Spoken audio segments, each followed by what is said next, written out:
بسم اللہ الرحمن الرحیم۔ ناظرین السلام علیکم۔ آج میں چاہ رہا تھا کہ ایک بار پھر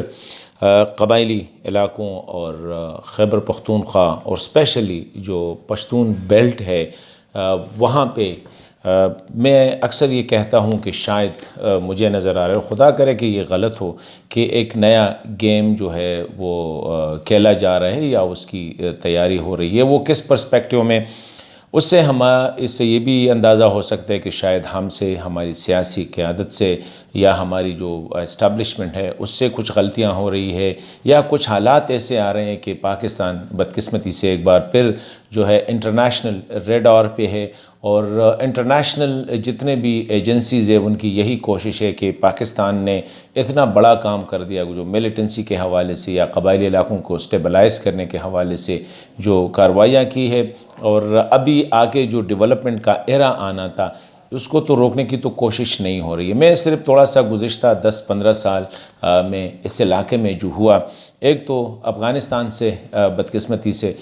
جو حالات تھے، ایک تو سوویت یونین کا جو حملہ تھا، اس کے بعد وہ تو آج سے تقریباً اگر ہم دیکھ لیں تو 25-30 سال پہلے سوویت یونین ادھر سے چلا گیا ہے، اس کے بعد امریکہ آیا، لیکن زیادہ تر ہم نے دیکھا کہ افغانستان کی جو تباہی ہے وہ اندرونی خانہ جنگیوں، ایک دوسرے کے ساتھ، وہ ایتھنک بھی ہو سکتے تھے، وہ ریلیجس بھی تھے، اس سے زیادہ جو تباہی آئی ہے وہ اندرونی خانہ جنگیوں کی وجہ سے آئی ہے۔ ابھی قبائلی علاقوں کو تھوڑا سا ہم دیکھتے ہیں، جب یہ نئی صدی کا آغاز ہوا تو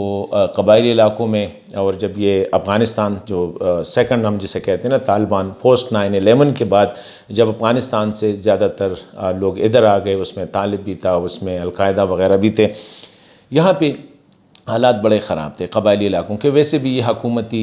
سسٹم سے باہر تھے، تو یہاں پہ جو صورتحال تھی وہ بڑی تشویشناک تھی۔ ایسی صورتحال میں ایک تنظیم ابھری، اور وہ مذہب کے نام پہ، جس کا تحریک طالبان پاکستان، اور ہم دیکھ رہے ہیں کہ انیشلی خواہ یہ تنظیم تھی یا نفاذ شریعہ محمدی جو کہ سوات ملاکنڈ ڈویژن میں تھی، انیشلی لوگوں نے ان کو بڑا ویلکم کیا، اور انیشلی جب یہ کچھ کام بھی کرتے تھے تو لگ رہا تھا کہ شاید یہ جو ہے ان علاقوں میں اسٹیبلٹی بھی آ گئی۔ ان تنظیموں نے قبیلوں کے ساتھ جو بڑا اسلحہ ہوتا تھا، مطلب ہے کہ ہیوی ویپنریز جو ہوتی تھی، وہ ان تنظیموں نے ان سے لے کے اپنے پاس رکھا، تاکہ جو قبائل ایک دوسرے کے ساتھ لڑتے تھے تو وہ جو ہیوی ویپن یا بڑے اسلحہ کا استعمال ہوتا تھا اس کو ان تنظیموں نے لے لیا۔ اسی طرح جو چور ڈاکو تھے ان کے خلاف فوری طور پر کارروائیاں کی گئی، اور جو پرمپٹ جسے ہم کہتے ہیں نا، فوری انصاف، کہ جس کے زمین کا مسئلہ تھا یا جو بھی مسائل تھے اسی وقت ہی وہ مسائل جو تھے وہ حل ہوتے تھے۔ 100 سال میں جو مقدمے حل نہیں ہوئے تھے، مختلف قبائل کے درمیان چلے آ رہے تھے، تحریک یہ جو طالبان کے نام سے جو بنی تھی تحریک، اس نے فوری طور پر ان کو ریزالو کیا، علاقے میں امن قائم کیا۔ اسی طرح سوات میں بھی جو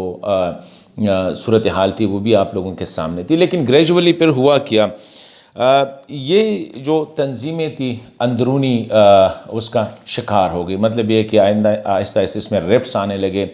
کسی کی ایک وجہ سے یا دوسری وجہ سے۔ جب یہ تنظیمیں ٹوٹنے لگی یا اندرونی اختلافات کا شکار ہوئی تو اس میں باہر سے لوگ آ گئے، اس میں القاعدہ بھی انٹر ہو گیا، اس میں داعش بھی انٹر ہو گیا، اس میں ہو سکتا ہے کہ افغانستان کی انٹیلیجنس ایجنسیز یا ہندوستان کی انٹیلیجنس ایجنسیز، امریکہ اور برطانیہ اسپیشلی ان کے انٹیلیجنس ایجنسی جو تھے وہ اندر آ گئے، اور یہ جو تنظیم تھا جن سے لوگوں کے بڑے توقعات تھے وہ آہستہ آہستہ وہ ٹوٹ پھوٹ کا شکار ہو گئی، اور اس میں اچھا کون ہے برا کون ہے پھر اس کا پتہ نہیں لگ رہا تھا۔ لیکن ہر طرف سے جو کوپر ٹوٹا وہ عام قبائلی عوام پہ یا حکومتی اداروں پہ، یہ ایک سیناریو ہے۔ ابھی جب یہاں پہ امن قائم ہوا تو ایک اور تنظیم، again is a very positive one, again میں کہتا ہوں پختون تحفظ موومنٹ، جو کہ وزیرستان کی سرزمین سے نکلی، بڑے نوبل آئیڈیاز ہیں، ابھی بھی ان کے بڑے نوبل آئیڈیاز ہیں، قانون چاہتے ہیں، اور یہاں پہ جو ہے مطلب یہ کہ قبائلی علاقوں میں آئین کی پاسداری، دوسرے علاقوں کی طرح اس کو بھی پاکستان کا حصہ بنانا، اور ان کو ایکول رائٹس جو تھے وہ دینے کے حوالے سے یہاں پہ یہ بات چل نکلی۔ لوگوں کے حقوق بہت بڑا ایشو رہا ہے ہمیشہ سے قبائلی علاقوں میں. پراکسی وار جو تھے یہ ایک بہت بڑا ایشو رہا ہے قبائلی علاقوں کو. ہمیشہ سے ریاست نے بھی استعمال کیا اور باہر کے لوگوں نے بھی اس کو استعمال کیا. تو یہ جو پراکسی وار کے خلاف مسنگ پرسنز یعنی لاپتہ افراد کا ایشو، یہ بھی بڑا ایک ہیومن ایشو ہے. انٹائر ملک میں، پورے ملک میں اس کو اٹھایا گیا ہے. پی ٹی ایم نے اس کو بڑا روبسٹلی اٹھایا گیا. ابھی تک جتنی پروکیشن ہوئی ہے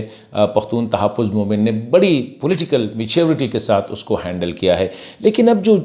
گزشتہ چند دنوں سے ہم دیکھ رہے ہیں ارمان لونی کی شہادت کے بعد، ابھی پرسوں جو واقعہ ہوا ہے کہ حیات کے جو ماموں ہے اس کو قتل کیا نامعلوم افراد نے، اور پھر ان کی دعوے داری آلموسٹ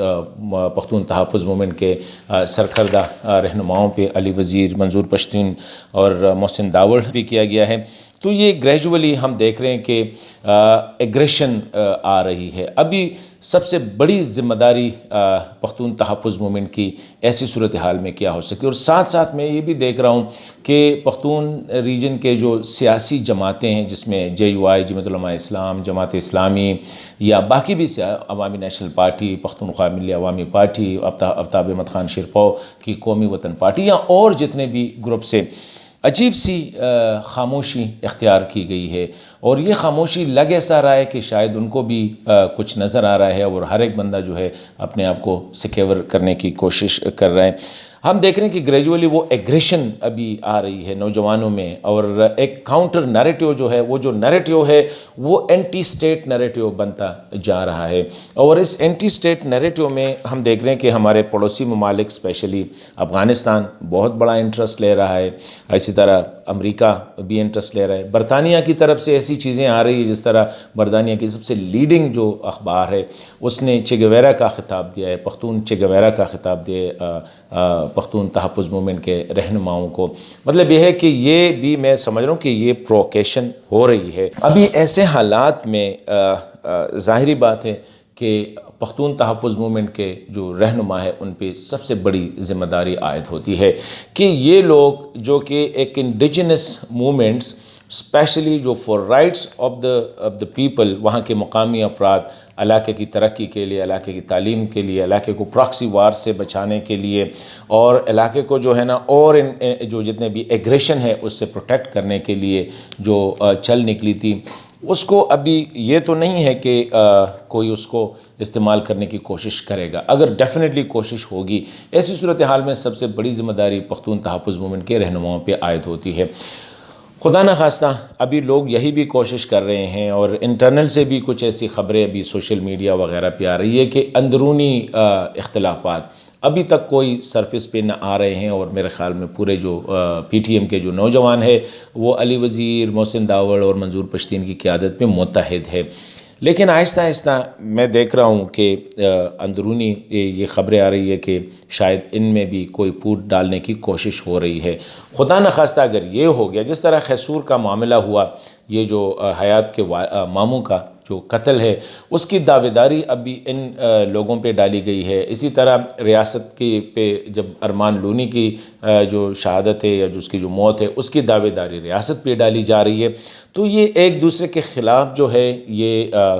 مطلب ہے کہ ابھی ایک دوسرے کے خلاف وہ سٹینڈ کر رہے ہیں، ابھی ایک دوسرے کے خلاف کھڑے ہو رہے ہیں. اس کا نقصان کیا ہوگا؟ میرے خیال میں اس موقع پہ پختون جو سیاسی قیادت ہے یا مشران ہے ان کو آگے آنا چاہیے تاکہ حالات کو مزید بگڑنے سے بچایا جا سکے. ایسا نہ ہو کہ ابھی نوجوان جو ہے وہ یہ آگے کل اگر ریاست حیات کے ماموں کے کیس کے سلسلے میں محسن پہ یا علی پہ یا منظور پہ ہاتھ ڈالنے کی کوشش کرتے ہیں، تو اگر نوجوان مشتعل ہو جاتے ہیں تو خدا نخواستہ بھی آہستہ آہستہ جس طرح ادریس کی شہادت کی جو ان کے جو جن بندوں پہ الزام تھا ان کی جو موت ہے اس کی بھی دعوے داری یا الزام جو ہے وہ پی ٹی ایم پہ ڈالنے کی کوشش ہو رہی ہے. تو ابھی اسی صورتحال کو کیسے ہینڈل کیا جا سکے، یہ ایک بڑا جو سب سے بڑا جو مسئلہ ہے وہ یہی ہے، تاکہ یہ نہ ہو کہ جو پختون بیلٹ ہے ابھی اگر سٹیبلٹی کی طرف ہم جا رہے ہیں تو بڑی ڈیلیکیٹ سچویشن ہے اس میں یہی کوشش ہونی چاہیے کہ کس طرح ہم اس کو مزید جو ہے مطلب ایک law and order situation create کرنے میں، یا جو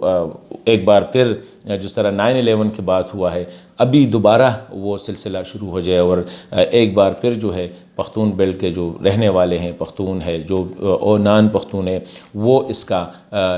کے ٹارگٹ بنے۔ تو میرا ایک یہ تھا کہ تھوڑا ہم سب کو بڑی احتیاط کے ساتھ قدم آگے لے جانا ہوگا۔ پختون تحفظ موومنٹ کے جو رہنما ہے ان پہ بہت بڑی ذمہ داری عائد ہوتی ہے، ریاستی ادارے جو ہے ان پہ بھی بہت بڑی ذمہ داری عائد ہوتی ہے، پختون بیلٹ کے جو سیاسی رہنما ہیں ان پہ بھی، انٹائر پاکستان کی جو پولیٹیکل ڈائسپورا ہے ان سب پہ بہت بڑی ذمہ داری عائد ہوتی ہے کہ یہ جو سچویشن ہے خدا نخواستہ ایک بار پھر ایسا نہ ہو کہ یہ علاقہ انٹرنل کانفلکٹ یا جس طرح TTP کے ڈس انٹیگریشن کے بعد جو ہوا تھا کہ وہ نہ ہو جائے۔